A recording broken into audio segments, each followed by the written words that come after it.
Sairam. Thanks to Swami for making it possible. This Satsang. And I thank everybody for being here with us this morning. Today I would like to talk on the subject, I. It appears to be rather strange why I should speak on I. We know what I means. I mean the single-lettered I. Everyone starts making use of this word I right from the childhood, right from the cradle. As the child starts speaking, the first thing is this identity, I. Everyone uses this word I, single-lettered I. I would like to speak on this subject, I, from the spiritual point of view, how it will help us to improve our spiritual progress, how we can advance along the spiritual path. My friends, I usually say I was born in the year 1942, October 25th. What do I mean by this? The date of birth indicates the birth of the body. When I say I was born that year, it means I is the body. I am the body. This I-ness is with reference to the body. Or I may say sometimes that I am an Indian, which relates to the geography, the place where I live. I may refer to my position, I may refer to my qualification, my nativity, my language. This is all I. This I-ness establishes my identity, who I am, how I introduce myself to you, what I am, what I stand for. And this I, what I think, is the one that is born and is the one that is going to die someday. And it is the same I that is full of anger at one times, full of coolness, full of equanimity at another time. And this is I that enjoys all pleasure, and the same I that suffers all kinds of pain. And it is the I that has got all desires, feels very happy when they are fulfilled, and very unhappy when desires are not fulfilled. This is all the I that we know of. This is all the I that we identify ourselves. This is the I which is quite common. This is the I which is easily understood. In other words, that which is born, that which dies, that has the pleasure, that which has the pain, that which has desire, and that which has anger. All these dualities is the I, which is personal identity. I am so and so. My friends, this is I known universally all over the world. Right from a child to an age-old man is familiar with this what I is. This I would call it external I or the common I, which is not real. That apart, this I, what I think in relating to my body, what I think with reference to my mind, what I project myself with reference to my intellect, this is all ignorance. Ignorance. So the concept of I, the idea of I, the external I speaks of, stands for all ignorance, lack of awareness. So long I think this is what I am, the one that is born, that one which is going to die, the one that enjoys, the one that suffers. This I, false I, is the cause for birth and rebirth. Why am I born again and again? The cause is ignorance. What is ignorance? Ignorance is nothing but identification with the false I. Therefore, this is the first point I would like to draw your attention this morning. The cause for birth and rebirth is ignorance. Ignorance is nothing but the false I. And the false I is nothing other than the one which is born, the one that dies, the one that passes through the dual opposite experiences, opposite polarities, contradictions of life. But spirituality speaks of another I, which is diametrically opposite to this outer I. This spiritual I is the real I, the I that I speak of, the I that we refer to each and every one of ourselves in the community is false I, which is unreal. The real I is continuous, it is eternal. It is never born, and therefore it would never die. That which is born is sure to die. And the scripture says, Bhagavad Gita, the one dies shall be born again. So it is a question of birth and rebirth. But the real I has no birth and rebirth. It is eternal. It is immortal. It is continuous. I should also say, the real I is above the body. It has nothing to do with the body. The body is born, it grows, and then it disappears. It is beyond the body, the real I. The real I is beyond the mind also, because the mind is at one time may be immature, at another time it may be mature. The mind may be at times quite sharp. Later the mind may lose its memory power, the power of recapitulation, the power to recall may fade out with the advancing age. So the real I is beyond the mind. It is beyond the senses. The senses are very powerful, but later they may not be as powerful as before. So There is another I, the real I, which is beyond the body, beyond the mind, beyond the senses, beyond the intellect, which has no birth, which has no death, which is eternal, which is immortal, which is continuous. This is the real I. And this real I, what we can say, is awareness. When once I have this awareness of my real I will not have any birth or rebirth again. So, ignorance is the cause for birth and rebirth due to identification with the body. But this awareness of the real I will never make you will never make you come again on earth.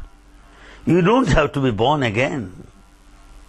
Therefore, my friends, spirituality is an experiment. It is an investigation. It is part of an inquiry of the real I as against the false I. So long I move about with this notion of false I am worldly, I am physical, I am psychological, I am intellectual, I may be successful or failure. But the real I is purely spiritual, which can be known by intuition, which can be experienced by inquiry, what we call awareness. No dreams at all. The real I is no dreamer. Well, you may ask me a question, what do I get by this awareness? Why? What do I get? What is the advantage in knowing the real I? The advantage is you will not have fear of death. Most of us live in fear of death. But if you know the real I, which has no birth at all,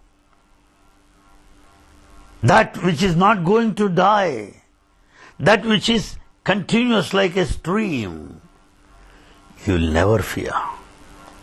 You will not have fear of death. You will be fearless. You will be courageous. Identification with the false I will make you face all kinds of bumps in life, bumps and jumps in life. But awareness will keep you equanimous. Awareness will keep you balanced. Awareness will keep you peaceful and blissful throughout. Therefore, in the long run, it is necessary to know this real I. Another point I would like to emphasize is this. All other living creatures, be that a plant or an animal, has no chance to know the real I. Because the plants and animals have no mind. They cannot investigate. They cannot explore. They cannot experiment. They cannot inquire. Therefore, they cannot know the real I. It is only the human being who is given a chance to know the real I. Therefore, the purpose of human life is to know the real I. If we spend all our lifetime in this identification with the false I, in relation to the body, mind, intellect, senses, and so on, it is not befitting the life of a human being. After all, a two-legged animal life, that's all. To be a human, one should know the real I, what it is. That is the purpose of life. That is the goal of life. Then we may begin to wonder, why this conflict? How is it that I do not know the real I? Why I go by the false I? Why I always think I am that false I only? Why do I not know the real I? Why? The reason is illusion. People speak of illusion, Maya. You ask anybody, they say Maya, Maya, Maya. What is Maya? What is illusion? Illusion or Maya is to think that you are what you are not. To think that you are the body and you are not the body is illusion. To think that you are the mind and you are not the mind, that is illusion. To think that you are the intellect and you are not the intellect, that is illusion. Illusion means to think that you are what you are not. You identify with everything. That is all illusion. You are truly that real I. And this illusion, what is the cause for illusion? Why am I deluded? Why am I illusioned? Why am I under the influence of Maya? Why? Mind. It is the mind that is the cause for all this illusion, because mind is always outward. Mind is external. Mind is worldly. Mind is contradictory. Mind is a jewel. Therefore, it is the cause for illusion. Therefore, my friends, we have a choice now. One is bondage, other is liberation. Bondage means birth and rebirth. Liberation means birthlessness, deathlessness, immortality. What do you choose between the two? Is it the bondage or liberation?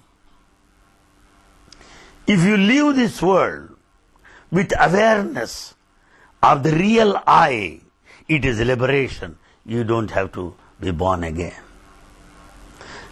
If you leave this world without this awareness, without this awareness of the real I, it is bondage when you have to be born again and again.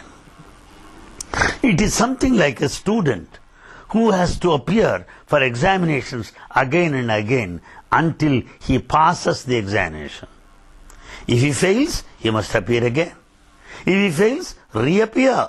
He has to take number of chances until he gets through the examination. Similarly, until we know the real I, we have to be born again and again. This is the essence of Sanatana Dharma. This is the summary of Sanatana Dharma. Therefore, a choice given to man, either to be caught in the cobweb of bondage, or to be free, fly like a bird, totally liberated. This is the choice left for mankind since the times immemorial. Then, this awareness of the real I, how does it reflect? How does it respond? How does it react? How does it interact? The false I, we know how it acts and interacts. The false I always lives in pride, jealousy, pomp, show, speciality, uniqueness, domination, superiority. Oh, any number of things can be said about false I, because most of us live in that. The life is stinking with this false I. But the true I how does it act? How does it react? A man of awareness of the true I will consider everything divine. World is not separate from him. All the living creatures, the entire creation is not separate from him. Everything is one totality, oneness. Only oneness, only one, that's all. I'm not separate from you. You are not separate from me. Plants are not separate from me. Animals are not separate from me. The whole universe is divine. Nothing but divine. That's all. That is expression. That is the reaction. That is the relationship. That is understanding. That is the response of a man with awareness of the true I. Just think, is it not worth knowing? Is it not worth inquiring? Is it not worth it? Having been born a human being, should we not know for one's own self the real I? Shall we have to die in this false I, having lived for decades and decades? Then we can also understand few other things here. The first thing is to know the true I. Let me not mingle with those who underestimate life, who neglect life, who dishonors me, who disrespects me. Let me not in the company of those that disrespect me, that dishonor me, that gives a kind of low estimate of myself. No, let me not be in that company, because life begins with self-respect. I should know how to respect myself. When I respect myself, I'll be respecting you. Out of this self-respect is born self-confidence. A man of self-respect can only be confident. A man without self-respect can never be self-confident. Self-confidence is the key for success, either to the false I or to the real I. Whatever may be, confidence is very essential. Therefore, my friends, let us be in the company of those that love. Let us be in the company of those that have mutual cooperation, that have mutual reverence, that have mutual respect, but not the other way around. The another point, to be closer to the inner I, is not to forget our daily sadhana, spiritual practice. Let us spend some time, as Sadhu Swami says, let every one of us spend some time for ourselves. A moment of silence, a moment of meditation, some time exclusively for my own self-enquiry. That's what Sadhu Vaswani always emphasizes. It is a very good piece of advice. We spend all the time for our family. We spend all the time for our friends. We have no time for ourselves. So some time for enquiry, some time of silence, some time for meditation will take us closer and closer to the real I. And let this period be increased more and more as days pass by, so that the real I manifests, the real I blossoms, the real I manifests, the real I projects, the real I gives you the totality of existential reality. It gives experience of the unity of divinity. That's what is required today. But in this process of knowing the real I, we have certain obstacles, so many blocks, so many interferences. Well, they are of different kinds. We have some habits, age-old habits. These are the habits that have not been cultivated today during this life. Our old habits in the previous life. Old habits in the previous life come back to us in the form of vasanas, V-A-S-A-N-A-S. Vasanas are the imprints of the old habits of the previous life. And these vasanas prompt thoughts. And thoughts lead to actions. And actions take you to bondage or liberation. And actions may be sinful or meritorious. Therefore, obstacle along the path of awareness is vasanas, are the habits of the previous life, one reason. And second, too much of body attachment, too much of body consciousness. I am this and that. Or the body may be unhealthy. A healthy body thinks that the life is just the body. I am the body. An unhealthy body is always grumbling, is always grudging, always complaining because of sickness. So physical reasons also are the obstacles for the experience of the real I. And the third, our mental weakness. Mental weakness.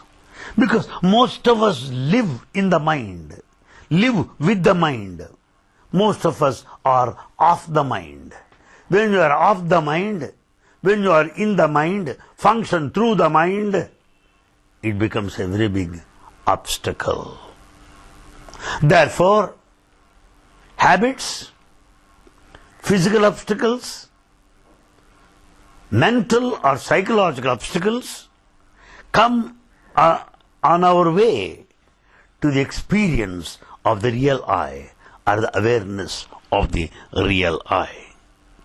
So what should I do? Two things are said. Two things are prescribed. One, develop a kind of interest towards the real I. Interest towards the real I. Deep interest. Keenness. Alertness. Wakefulness. Eagerness to know the real I. Such that you are always thinking, keeping it on the top of your priorities in your life. What do you want? I want to know the real I. It is on the top of the priority list. This is what is called tapas or penance. Tapas or penance is keenness to know the real I. Nothing more, nothing less than that. Nothing other than that. So keen to experience that inner I, tapas or penance. And the second is constant integrated awareness. That knowledge of the self, that experience of the self. It is not enough if you have interest. You should have experience of the self. It is not enough if you have eagerness and keenness. It is necessary you should have the knowledge of the self is. This is what we call Atma Vidya, or knowledge of the self. Therefore, my friends, two are very essential in this life. One, tapas, penance, keenness, know the self. And two, all the knowledge relating to the self supreme, the real I, Brahma Vidya or Atma Vidya. And then we should also understand another point. Right from the beginning, man is miserable. Yes. He may have glimpses of happiness. He may say that I'll be happy if I own a flat. He may think that he'll be happy if he owns a car. He may think he may be happy if he has a beautiful wife. He may think he may be happy if he has got good bank account. But these are only glimpses of happiness, pleasure. But basically, he is miserable, discontented, dissatisfied. Therefore, what is the cause for misery? Let us understand it. All religions, Christianity, Islam, Hinduism, Judaism, Jainism, Buddhism, Confucianism, whatever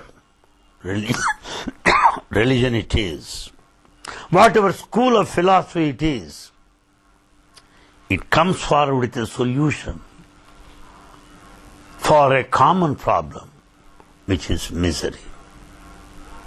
Life is full of misery.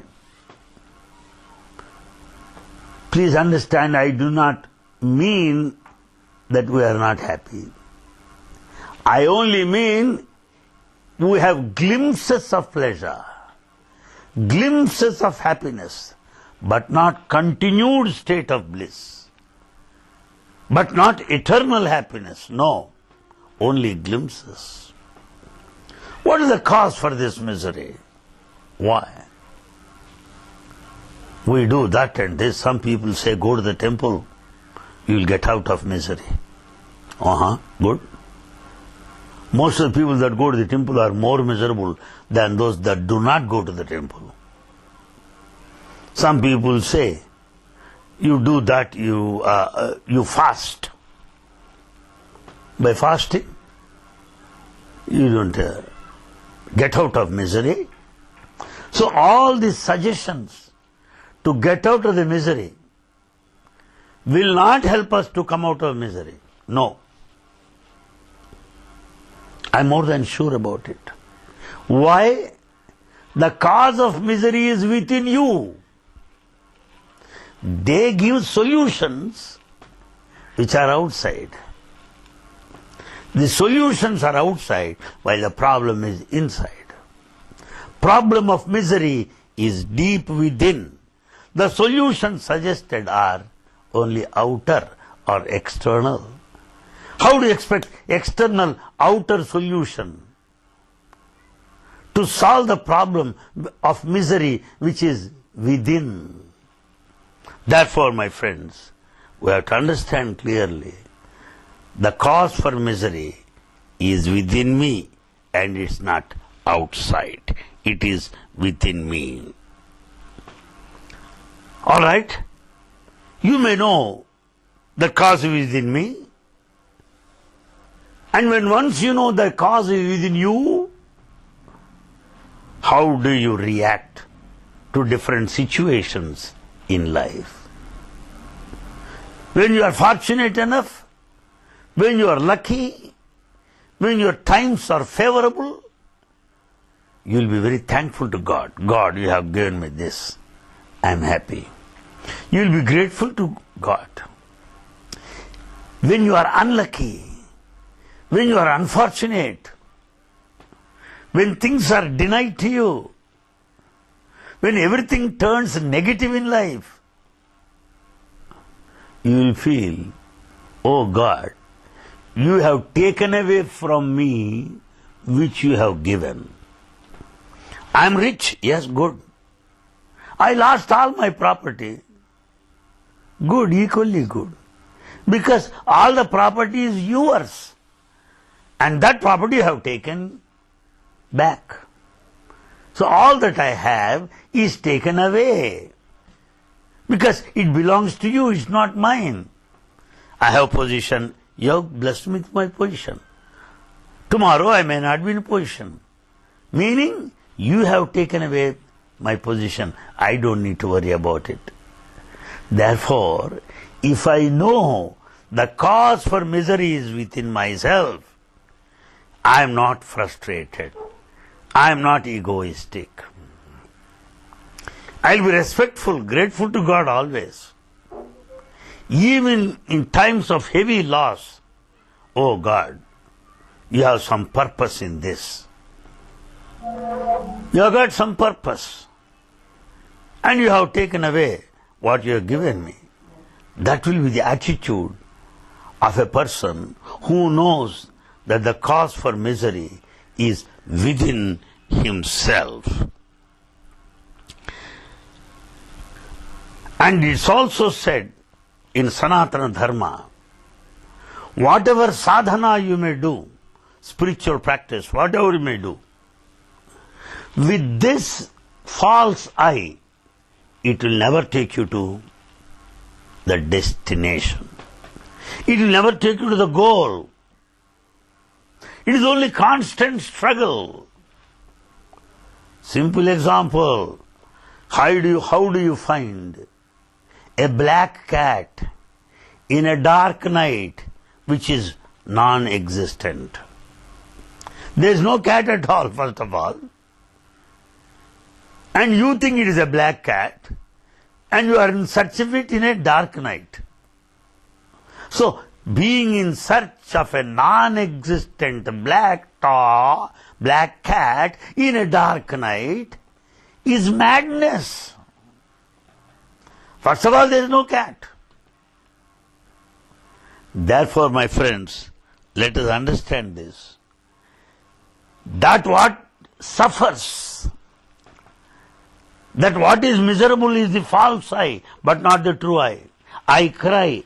What is that cries? False I, not the real I. I am highly egoistic. False I, not the real I. I am dominant, powerful. False I, not the real I. I am depressed, frustrated. False I, not the real I. Therefore, my friends, this consciousness of the reality, this awareness of the real I is very necessary, because whatever you do with the false I is useless. Something like writing on the surface of water. Whatever you write on the surface of water, it will not stand. Whatever you write on sand, along the seashore, it won't stand. Similarly, for our sadhana to be fulfilled, for our sadhana to be successful, let us know the real I. Let us have the concept or the awareness of the real I, so as to be spiritually meaningful, purposeful and fruitful. Then, this whole thing can be explained in one way, my friends. Whole thing can be explained in one way. First of all, there is this original consciousness. Out of this came the thought of I. Out of this came this mind that gave birth to so many thoughts, which ultimately expressed itself by way of actions. So at the bedrock, at the bottom, there is this consciousness. So what is to be done now? the thoughts must be withdrawn. Thoughts must be withdrawn. The withdrawal of the thoughts is meditation. What do I mean? No mind state, N-O, no mind, which is possible by meditation.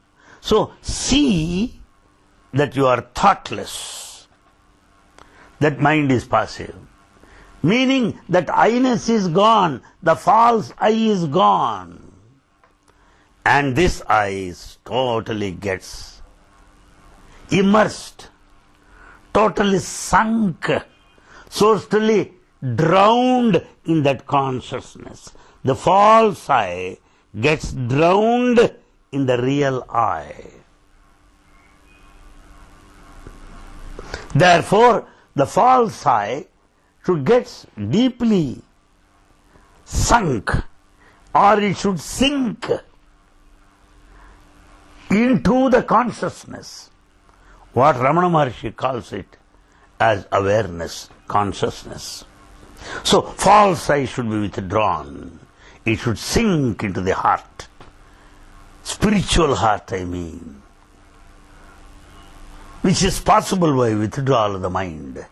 That will make you get out of the misery or the expression of the false I. Then, what is the immediate solution to that? How am I to begin this process? First let me understand by chanting His name, japa, chanting His name, by singing, bhajan, by meditation, dhyana, let me begin to experience that awareness of the real I. Then what happens? In the process of japa, repetition of God's name, in the process of singing bhajans, immediate thing is we go beyond name and form. We are within the framework of name and form. So long you are within the frame of name and form, it is false I. The real I is beyond the name and form. It is nameless and formless. And that state can be experienced initially by japa, repeating His name, or bhajan or meditation, by which you can be nameless and formless. Then what happens? When you are nameless and formless, what happens? In that state, in singing bhajans loudly, in doing japa repeatedly, by constantly meditating upon Him, that name and form are lost.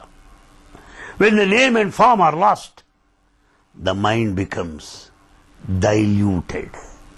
The mind becomes weak. The mind becomes static.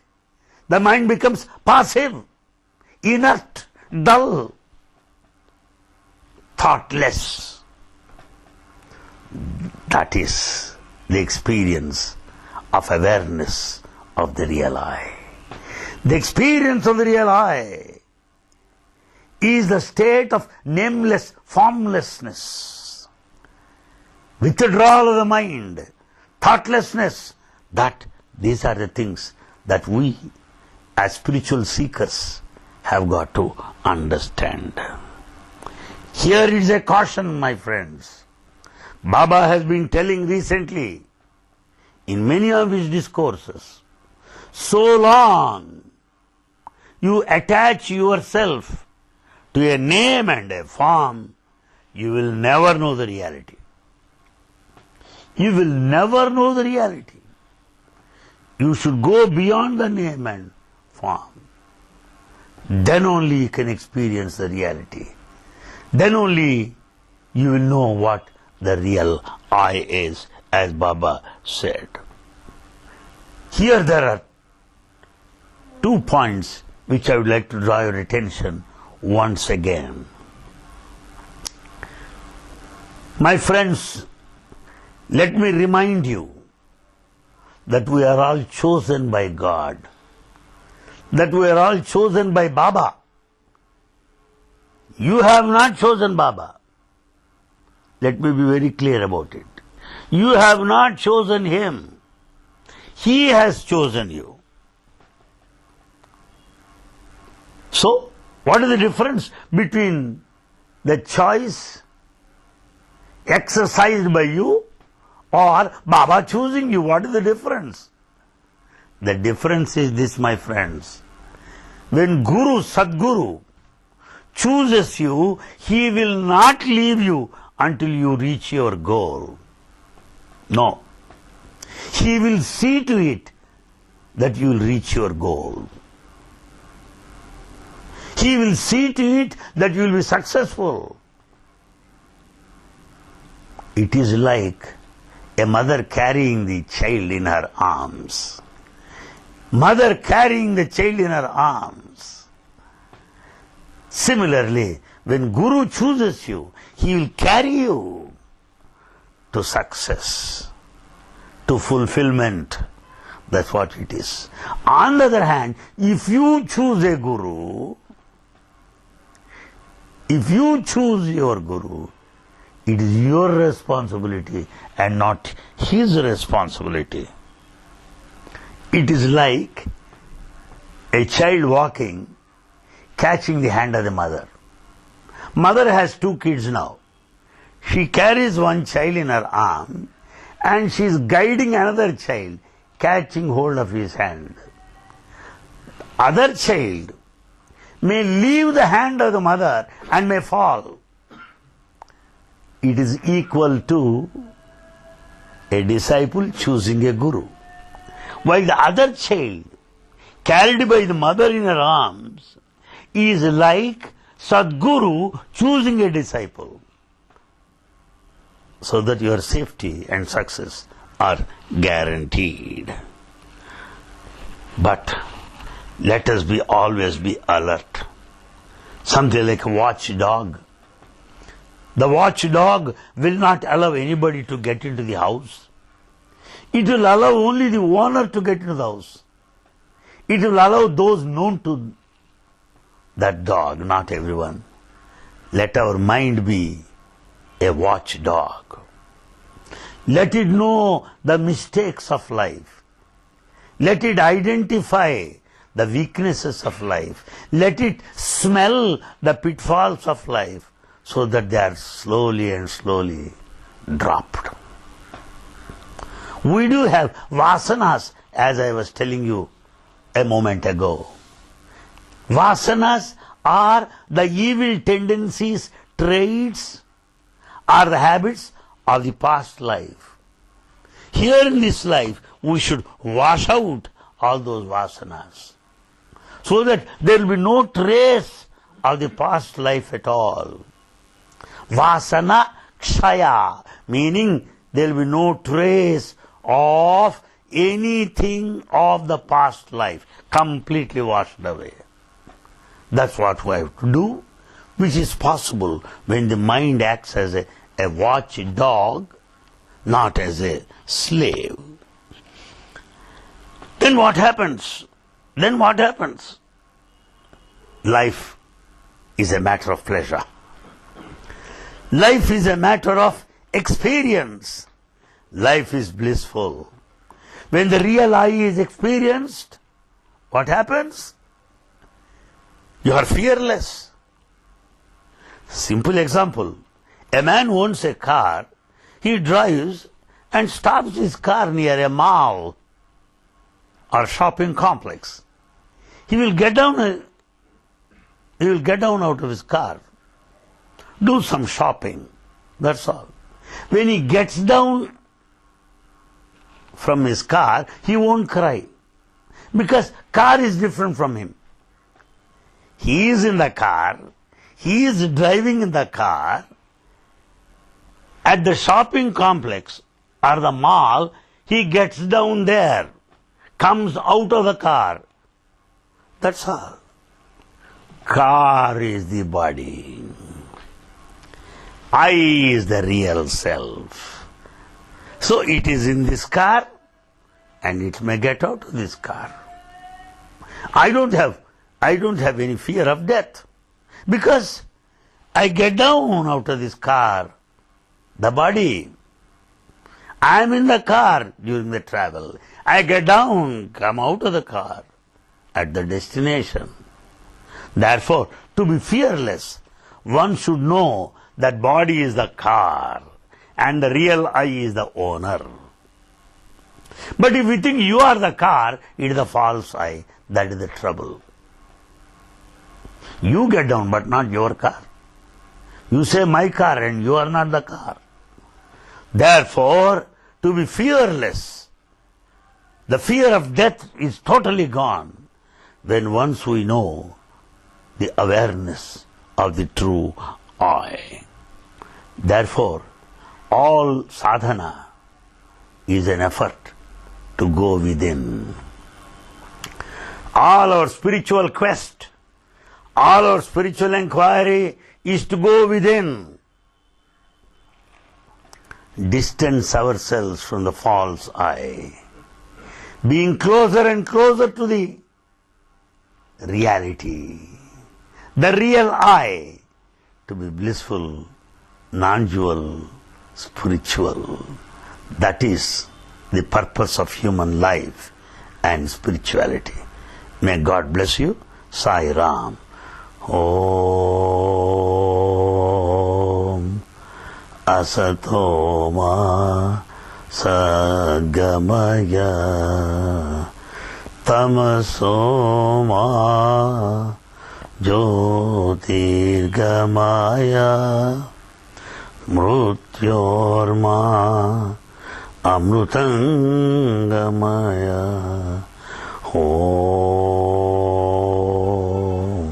Samastaloka Sukhino Bhavantu. Samastaloka Sukhino Bhavantu. Samastaloka Sukhino Bhavantu. Om Shanti Shanti Shanti. जय बोलो भगवान श्री सच्चाई बाबा जी की जय.